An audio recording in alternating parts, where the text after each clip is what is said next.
የምርምር ማዕከላት ችግር ፈቺና የቴክኖሎጂ ሽግግር መሰረት ናቸው። በማዕከላዊ ኢትዮጵያ ክልል በግብርና ምርምር ኢንስቲትዩትና በወራቤ ግብርና ምርምር ማዕከል መነሻ የዘር ብዜት ምርምርና የቴክኖሎጂ ማስተዋወቅ ስራ የመስክ ምልከታ ተደርጓል። የወራቤ ምርምር ማዕከል በሰብል ልማት፣ በተፈጥሮ ሀብት ልማትና በእንስሳት መኖ ዝርያ ማሻሻል ላይ ምርምር ያደርጋል። የወራቤ የግብርና ምርምር ማዕከል ዋና ዳይሬክተር ዶክተር ቀድርላ ዋበል ተቋሙ ግብርናን ለማዘመን እየሰራ መሆኑ ተናግረዋል። የወራቤ ግብርና ምርምር ማዕከል በሁሉም በክልሉ በሚገኙ በሁሉም ዞኖች እንዲሁም ልዩ ወረዳዎች አግሮ ኢኮሎጂን መሰረት ያደረገ የግብርና ምርምር ስራዎችን እየሰራ ይገኛል። ማዕከሉ በያዝነው በጀት ዓመት በአጠቃላይ ወደ 230 የሚሆኑ በሰብል፣ በእንስሳት፣ በተፈጥሮ ሀብት፣ በግብርና ኢኮኖሚክስ፣ በቴክኖሎጂ ሽግግር እንዲሁም በዘር ምርምርና በመነሻ ቴክኖሎጂ ዘርፍ የተለያዩ ተግባራትን እያከናወነ ይገኛል። የምርምር ማዕከሉ የክልሉን የምርጥ ዘር ፍላጎት መሰረት ያደረገ የመነሻ ዘር ብዜት በምርምር ማዕከሉ በአርሶ አደር ማሳና በአርሶ አደር ማሰልጠኛ ማዕከላት እያካሄደ መሆኑን ዋና ዳይሬክተሩ አክለዋል። ሀገራዊ ኢኒሼቲቭን መነሻ ባደረገ መልኩ የዘር ብዜት ስራው ችግር ፈቺ ምርምር ላይ ትኩረት ማድረጉን የክልሉ ግብርና ኢንስቲትዩት ዋና ዳይሬክተር ዶክተር ጌታሁን ያዕቆብ ገልጸዋል። ሀገራዊ ኢኒሼቲቮችን ለአብነት ያህል የስንዴ ኢኒሼቲቭ፣ የአረንጓዴ አሻራ፣ የሌማት ትሩፋት፣ የገጠር ኮሪደርና የመሳሰሉት እንዲሁም ክልላዊ ኢኒሼቲቮችን ለአብነት ያህል 30-40-30 የፍራፍሬ ኢኒሼቲቭ፣ የእንሰት ኢኒሼቲቭ፣ የዶሮ ልማት ኢኒሼቲቭና የመሳሰሉትን ውጤታማ ሊያደርጉ የሚችሉ ችግር ፈቺ ሊሆኑ የሚችሉ ቴክኖሎጂዎችና የተሻሻሉ አሰራሮችን በማፍለቅ በማላመድ እንዲሁም ብቃታቸው የተረጋገጠላቸውን ቴክኖሎጂዎች በማባዛትና በማስተዋወቅ ላይ እንገኛለን። በስንዴ ምርት ራስን ለመቻልና የአርሶ አደሩን ተጠቃሚነት ለማረጋገጥ በተሰራው ስራ ውጤት መምጣቱን የክልሉ ግብርና ቢሮ ምክትል ኃላፊና የእርሻ ዘርፍ ኃላፊ አለም ይርጋው ወልደስላሴ ተናግረዋል።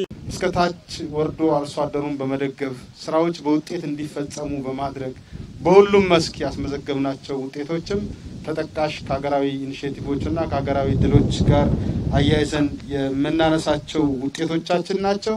ያለፈው ዓመትን ብቻ የግብርና ሴክተሩን ዋና ነገሮችን ብንወስድ በሰብል ልማት በአጠቃላይ በአራት የምርት ወቅቶች በድግግሞሽ ከ1.1 ሚሊዮን ሄክታር መሬት በላይ ማረስ ችለናል። በበልግ፣ በመኸር፣ በጸደይና በመስኖ በዚህም 142 ሚሊዮን ኩንታል ምርት ማምረት ችለናል። በአራት የምርት ወቅቶች በድግግሞሽ በታረሰ መሬት ማለት ነው።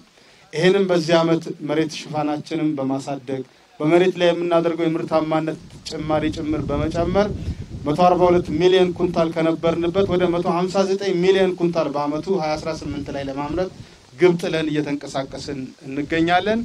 በሌሎች መስክም ዘንድሮ የአረንጓዴ አሻራ መርሃ ግብር የመጨረሻ ማጠቃለያ አመት ነው። እሱን አጠቃለን ደግሞ በሌላ ሴናሪዮ በሌላ ኢቨንት በሰኔ ወር ላይ የሚታወጅ ሌላ ሁለተኛው ፌዝ የአረንጓዴ አሻራ ፕሮግራም ይኖረናል። እስካሁን በሰራነው በክልላችን ትልልቅ ውጤቶች ተመዝግበዋል። በእንስሳት ዘርፍ በሌማት ትሩፋት በተለይ በክልላችን በዶሮ በዝርያ ማሻሻል የተመዘገቡ ውጤቶች ትልልቅ አብነት አድርገን ልናነሳቸው ናቸው። በቀጣይም የምርምር ማዕከላት ተቋማትን የማስፋፋትና ግብርናውን በምርምር ኤክስቴንሽን የመደገፍ ስራ ተጠናክሮ እንደሚቀጥልም ጠቁመዋል።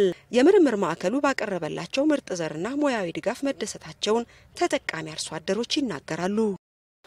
እኔ አርሶ አደር ነኝ። ይሄንንም ያመረትነው አተር፣ ባቄላ፣ ገብስ፣ ምስር እዚህ ያመርተናል። እዚህም ተጠቃሚ ነን። በዚህም ወስደን ቤታችን ተጠቃሚ ነን እንጠቀማለን። ምርቱ የተሻለ ነው። ሲሻሻል እኮ ነው የሄደው። በመስመር ተዘርቶ የተሻሻለ ነው የሚሄደው። ተሻሽሏል። ይሄን አይተን ጋራችን ተሻሽሏል። ይሄ ገብስ ነው የተዘራው። አሁን ይሄ በክሪፕቶ የተዘራው ማለት ነው። በበጋ ደግሞ ድንች ነው የሚተከለው። እንደገና ደግሞ መጪ ዓመት በቀጥል መሄድ አለብን። ይሄንን ደግሞ በዚህ ብቻ መቆም የለበትም። በቀለ የገብሱ ቋቋሙ አወጣጡ ያው ደስ ይላል። ግን ቤት አላገባው ተወክቶ ባውዱማ ተወክቶ ቤት ነው ሲገባ መምርቱ ግን አሁን አበቃቀሉ በጣም ደስ ይላል።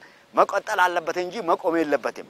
በጣም አሪፍ ነው አቋቋሙ። አሁን ዘለላው ሲታይ ራሱ አሪፍ ነው፣ ያምራል። እንኳን ቀጣይ እንዲቋረጥ አልፈልግም።